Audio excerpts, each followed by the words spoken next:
O que você vai ouvir neste vídeo talvez seja a denúncia mais grave já feita contra o judiciário brasileiro. E não, isso não é teoria da conspiração, não é desinformação, não é boato de rede social. Isso está documentado com nomes, datas, prints, decisões, planilhas e mensagens de WhatsApp. E foi revelado por uma investigação corajosa conduzida pelos jornalistas David Aga e Lee Vieira, publicada pela plataforma Public e pela organização Civilization Works. E o que essa investigação mostra é simplesmente brutal. O Brasil sofreu sim um golpe de Estado, mas não com tanques nas ruas ou militares no poder. O golpe foi dado de dentro do Supremo Tribunal Federal e do Tribunal Superior Eleitoral, com o silêncio ensurdecedor da imprensa, com a cumplicidade do governo e com os aplausos de quem deveria denunciar. Agora, com provas, podemos dizer, os réus do 8 de janeiro foram vítimas de uma perseguição política sistemática. Em 8 de janeiro de 2023, manifestantes invadiram os prédios dos três poderes em Brasília. Houve vandalismo? Sim. Foi um golpe de Estado armado? Não. A maioria dos manifestantes era pacífica. Muitos chegaram depois dos atos. Alguns estavam ali para orar, vender bandeiras ou apenas protestar. O que veio depois foi a resposta mais desproporcional e arbitrária da história recente do nosso país. Prisões em massa, idosos, mães com filhos pequenos, gente sem antecedentes criminais. Todos jogados no mesmo balaio, rotulados como golpistas e terroristas. E quem comandava tudo de seu gabinete era Alexandre de Moraes, ministro do Supremo Tribunal e, na época, também presidente do Tribunal Superior Eleitoral. Um homem com um poder total, investigador, promotor e juiz da causa.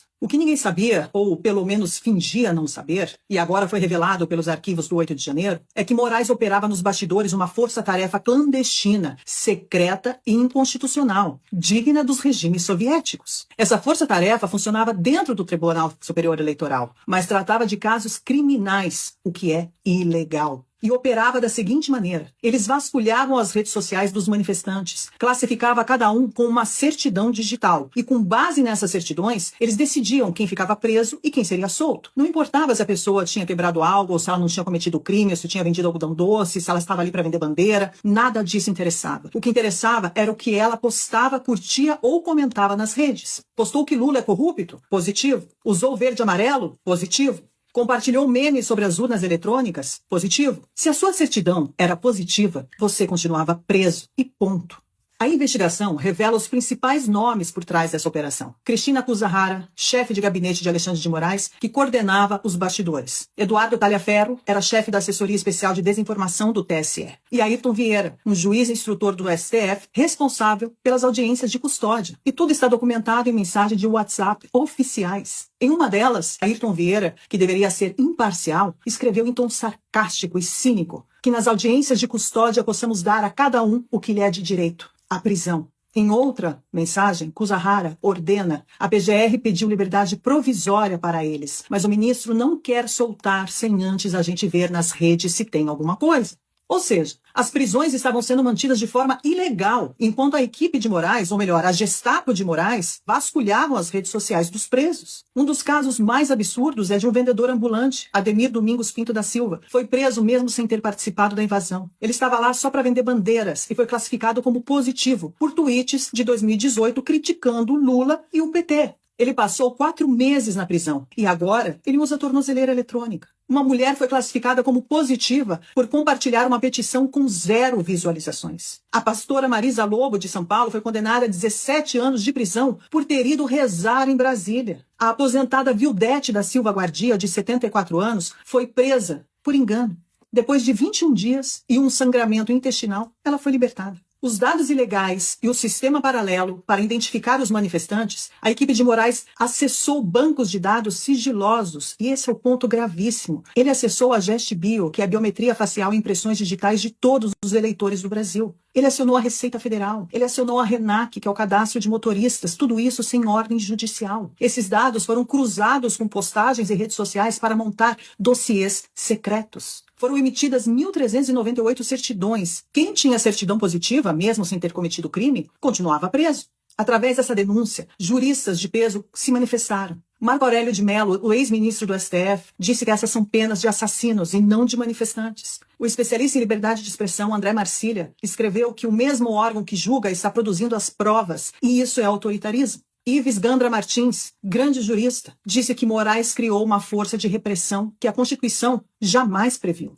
A gravidade do escândalo rompeu as fronteiras. O governo dos Estados Unidos, que já sabia de tudo isso, sancionou Alexandre de Moraes por violações de direitos humanos. Donald Trump aplicou uma tarifa de 50% sobre exportações brasileiras, em resposta ao processo político contra Bolsonaro e pessoas inocentes. Lula respondeu dizendo que o Brasil é soberano. Mas os arquivos, senhor Lula, provam que a soberania popular foi sequestrada por dentro das instituições. Esta é a maior denúncia já feita contra o sistema de justiça brasileiro. É um verdadeiro escândalo.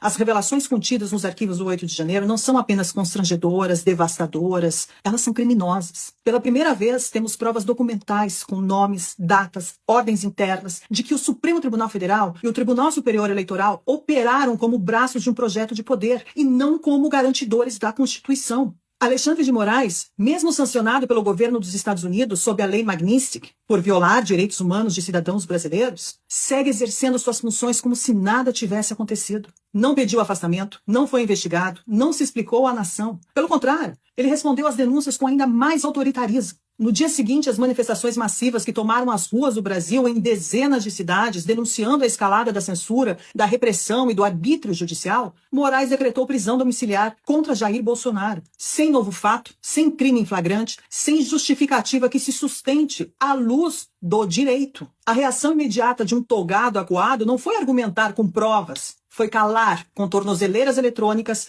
todos os seus opositores políticos. O verdadeiro golpe de Estado no Brasil não partiu das ruas, partiu dos gabinetes blindados das mais altas cortes da República. Um golpe sem armas, mas com algoritmos, sem tanques, mas com biometria facial, planilhas e hashtags invadidas e manipuladas. Um golpe que substituiu o devido processo legal por grupos de WhatsApp secretos, que usou a máquina do Estado para punir quem ousou expressar opinião contrária ao regime vigente. E que agora, diante da exposição pública dos seus métodos, dobra a aposta, com mais censura, mais retaliação e perseguição ainda mais aberta. Quando o magistrado sancionado internacionalmente e por práticas autoritárias ainda concentra poderes investigativos, punitivos e censórios, sem qualquer mecanismos de freios e contrapesos, já não se trata mais de um problema jurídico. Trata-se de uma emergência civilizacional.